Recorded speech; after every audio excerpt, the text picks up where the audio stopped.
Alright, abusia. Ebemo bibia kwaba. Sonko so aba POG Media so. Masho se afei na waba dwumadi so a. Ententem so be like na wa subscribe na afei so wetima share dwumadi no. Ama afoforo so nsa atumi aka. Ensam ekoso my Ghana mu a yenso ya de peni se brano no. Any political trending stories a make headlines. Oh my kronkron Ghana mu no. POG Media ya de beba bedom. Eye ya bedwafo ene abusuafo. Nende the ensem and a coso or political hierarchy. Bagbin and it's me retaining a position as the Speaker of Parliament on the 9th Parliament. Chief Justice Araba Tukonu et me as sworn Bagbin in as Speaker of Parliament. Akwakoye enigisem ama NDC amayoko no papa esan say na ye nyanyanti ye na chese fake news no na mahoma mu say like Speaker of Parliament obekọ akọje na home ebekura so onti apo papa no obekọ akosan ho yare enso sisi news a ye nya na say breaking news a eba ne say ade Chief Justice etimi aswon Bagbin in as Speaker of Parliament for 9th Parliament abusuya and some no ano air in papa etimi waste time kra me pesa beja for bemi akọ ni akọ tie the course our Parliament House na answer na be kono me sure so won sem kai bia or the share the comment section or like share you media no ma for nsa into me nkabi me da say indication Speaker Bagbin, Bernard here for, and also Andrew Esiama, who is the Member of Parliament for the Sw0rns constituency. So once the roll call is done and the House is called to order, then the Chief Justice will quickly walk in, and then when the clerk calls the House to order, the MPs would now be informed about the House in the session now. When that is done, then they will now elect. Already they know who the person is. Then the Chief Justice will walk in and just swear in the Speaker. When the Chief Justice swears in the Speaker, now the onus now lies on the Speaker to swear in members of the House. That's where they will be taking the oath of office and the oath of allegiance. All of that would be done, you know, with the Speaker spearheading that. We've already gotten indication of the position of the Speaker a while ago. Talk about the controversial seat, quote and unquote. We already know the position of the Speaker. It's quite likely that the Speaker may not attempt swearing in not just the 3 outstanding, that's Ablekuma, North, Fantiakwa, and then Ekwetia. It's likely, and we are being a bit careful about that, but the indications we get coming also from on the back of comment the Speaker is made in the past week on his position on those controversial issues, matters that are sub judice. It does appear that those constituencies, I think about nine or so of them, may not have their MPs been sworn in. It remains yet to be known what it is. We have equally been digging, you know, to find out whether those MPs have come to do the registration. We haven't been successful at getting information on this, but I would want to stand by what the Speaker has said in the past days, that left to him alone, I mean, whatever action is null and void, and so there's no contention with respect to that. But after that is done, I think what it means is that we will now see the full nomenclature of what a House looks like. And from look of things, as you can see, the joy on the faces of the NDC MPs have seen the Chief Whip. I think it's the 2 deputy speakers are just on the right side, the 2 seats just on the right side of was in Ahmed Ibrahim, and so they would sit the first deputy and then the second deputy, and so they will spill over. If you count the seat, it's quite likely also the NDC MPs would also be sitting or will spill over up to this side, because if you look at the numbers, I mean 183, it's quite occupy all of that seat, even if you count the back benches and all that. For now, they are going with the current leadership of we can comfortably call them now the majority. The NDC is not going to break ranks for now with them. They would go with them for the time being, pending appointment or the ministerial appointment by the president-elect John Dramani Mahama. It's when the expectation is that a few of them who are in leadership may be affected by that, so they will have to hold on with them and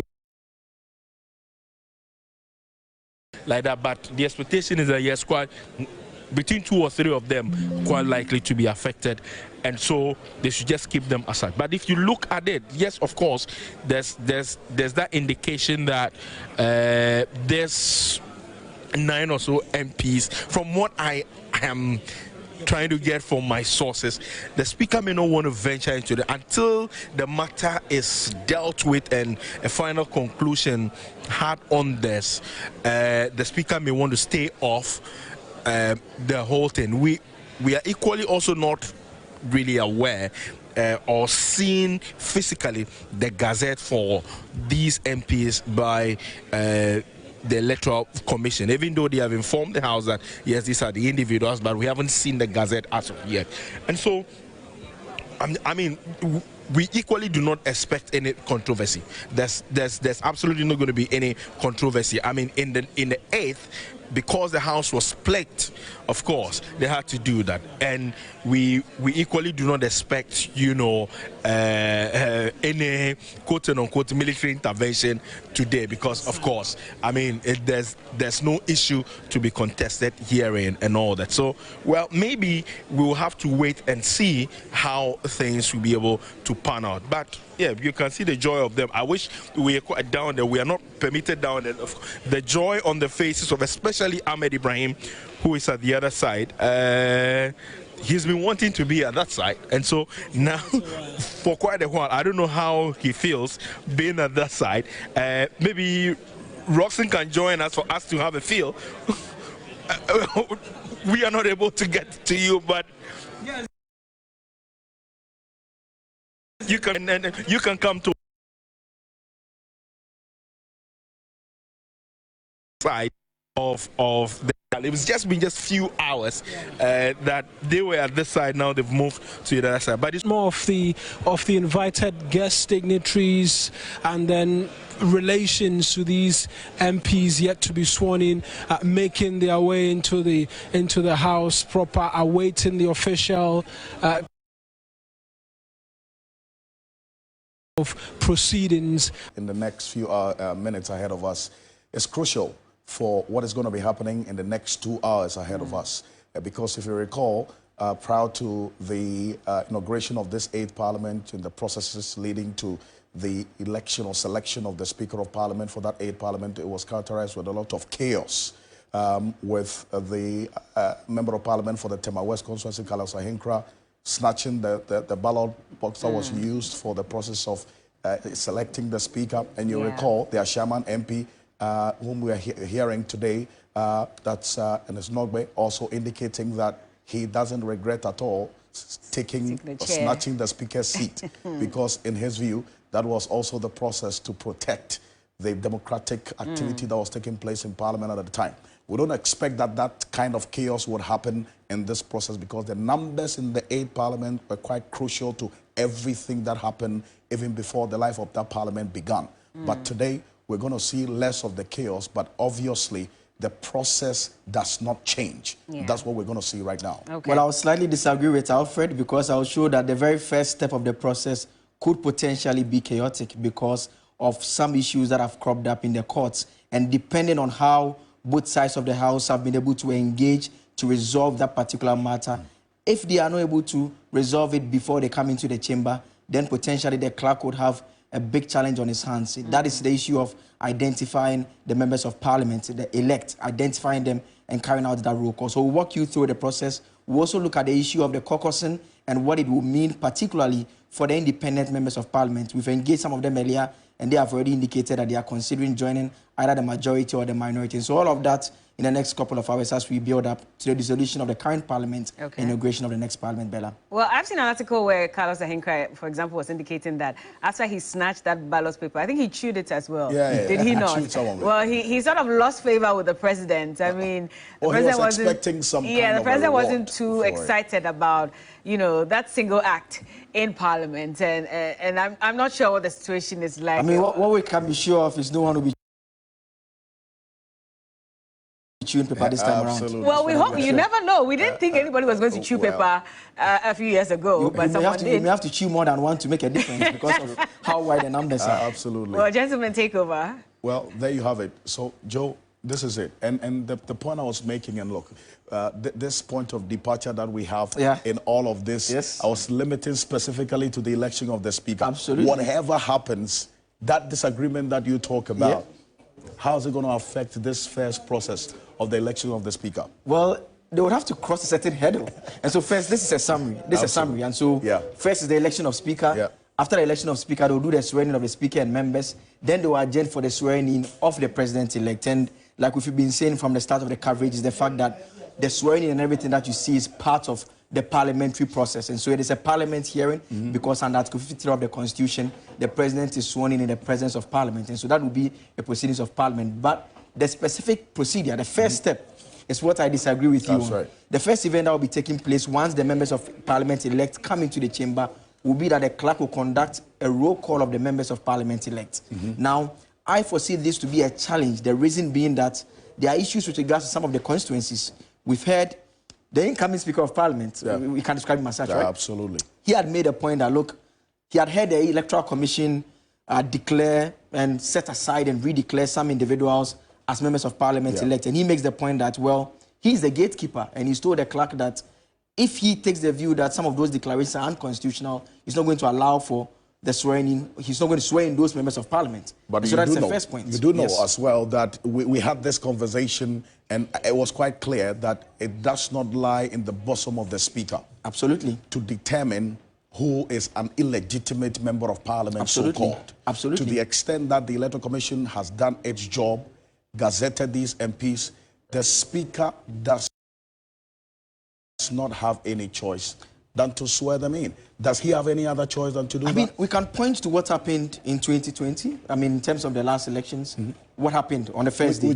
You recall James Jachikwesi. You recall in that incident, the attention of the speaker was drawn to the fact that there was an individual who had been injuncted by the court from participating in the proceedings. That's right. And the NPP forcefully drew his attention because they wanted to raise it and have him take some action. Yes. But the speaker at the time took the view that, look, if someone has been injuncted and he wants to participate, let's let him do so, and he will bear the consequence of whatever happens. We do not know if, in this particular instance, it is brought his attention, whether he will take a similar position or whether he will take a different opinion.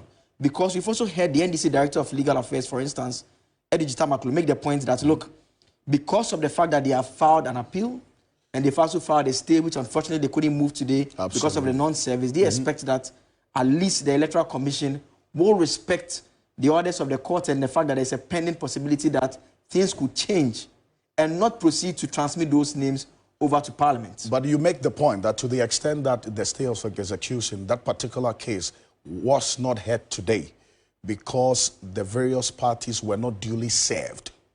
It cannot mean that the process has ended, and to that effect, there's a legal consequence if these MPs who have the controversy around them are sworn in. We can say for sure that for Akwetia and then also for Fantiakwa North, what we do know is that there's some processes in place. It is Akwetia that the injunction has been duly served. So the question now to you is whether the Akwetia MP will also be showing up in Parliament. Well, if he shows up in Parliament, then we would now do it falls directly into the James Jachikwesi case. If Parliament has been notified of that injunction, then the clerk to Parliament obviously would have to acknowledge that, and this Akwetia MP elect would not be sworn in. That is why I make the point at the initial stages. Again, there's a bit about Fantiakwa as well. Yes. For Fantiakwa, we know that there is an application that has been made. The judge who was supposed to hear the matter has recused himself. He says because of conflict issues, he hails from one of the areas within the constituency, so he's staying away from the case. the lawyers take the view that, look, there's a pending application, so don't proceed with that. We don't know how that will also be approached but in that to the particular extent instance. that application has not been heard and eventually executed, I don't see the legal hurdle here. Absolutely. But then again, Addo Maklo makes the point that the swearing in is not the alpha and omega of the process. The swearing in can be done, but then the legitimacy or eligibility of these members of parliament can be challenged because the legal process is enforced. Then we can now go a step further and look at a place like Ablekuma North. We know that has not been concluded. Yes. We know that the NDC had earlier taken the view that, look, their candidate had already been declared the winner and is the winner of that particular election, is the MP-elect. Will she show up? We don't expect that to happen. Obviously. Absolutely not. And so that's why we make the point that the very first step where the clerk will conduct the roll call is very important, because if all these matters are not handled properly before they get into the chamber, then it will mean that when he's conducting the roll call, there will be some names that may be called and also have various challenges. And so that is the first hurdle that we'll have to clear. Once they cross over with that hurdle, the second hurdle becomes the members-elect will make nominations. And we are getting a sense of what will happen in this instance. I mean, we expect the majority side to simply nominate Alban Bagbin. Yes. We do not expect the minority side to make a nomination because of even what we had Alexander Fenya-Markin say during the closing remarks. True. In fact, he suggested that they were the ones praying for Bagbin to be retained. So it gives an indication that, look, it's going to be a straightforward thing. Yes. But if you listen to the position that they have taken over the period, it appears quite clearly that this compromise and their focus is going to be on the second deputy speaker, right? So we can safely say that Abba Sumana for Bagbin is going to serve a second term as member of parliament.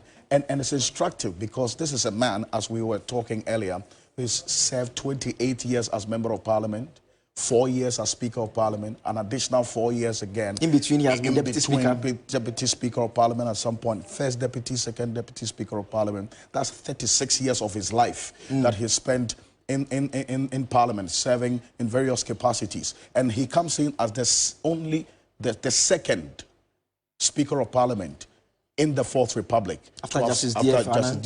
Annan to have served 2 terms as Speaker of Parliament. It's pretty interesting because from 1992, that's D.F. Annan retaining in 1996 as Speaker of Parliament. But then in the year 2000, we saw him now dethroned by Peter Lajete. And then Peter Lajete who did not get a second term. I mean, because the party that had brought him in the first term decided that, well, the president was not comfortable with him. So and interestingly, the NDC at the time decided that they were going to do what? Nominate him. He contested against Sw0rns. Sw0rns won. Then the MPP decided that, well, we're going to take the second deputy from you. Contested, the MP member won. First deputy went to Freddie Bile. And so we are not going to expect any of that to play out in this particular instance. And it's interesting how things are playing out with Andre Siama as well, because he finds his circumstance as well with what we can refer to in what happened in Freddie Bile's case. Freddie Bile served as second deputy, first deputy in that instance. But let's cross over quickly to Bella Mundi right now, because we understand there's some information coming through. Bella? Well, yes, indeed. Christian Yali is at the Independence Square at the moment, where the swearing-in ceremony will take place tomorrow, and he has some updates for us. Christian, if you can hear us, what can you tell us? Hello, Christian, can you hear us? All right. Okay. All right, so we are coming to you live from Ghana's iconic Independence Square, or the Black Star Square, as you would call it. And the atmosphere here is breathing intense anticipation against tomorrow's historic event, which has already drawn the attention of the international community. And I should tell you that when you come here, as a reporter myself, I'm already enjoying the setup here and everything that is making up this place for tomorrow's event. When you come here, you see layers of barricades that have been mounted all across this entire edifice or area to ensure that whoever comes in and what type of accreditation you come in with would determine where you get to sit. When you check around, there are CCTV cameras as well to enhance, surveillance and security and what have you. When we just entered, we've seen that already there are a lot, and members of the general public were already intruding or trooping inside the Black Star Square to more or less spend the night here to engage or to participate or to view the special event which will take place tomorrow. And also I can tell you, confirm for you that just when we entered, we saw a group of Christians who had gathered here offering prayers, intense prayers against tomorrow's event to ensure that, take it, there is that God factor in it, for which reason they had gathered here to, say a number of prayers against tomorrow's event.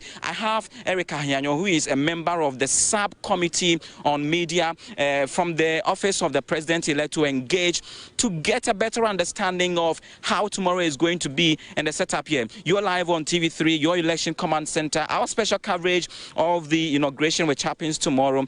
Walk me through the setup here and the layers of barricades that you have and who gets to sit where.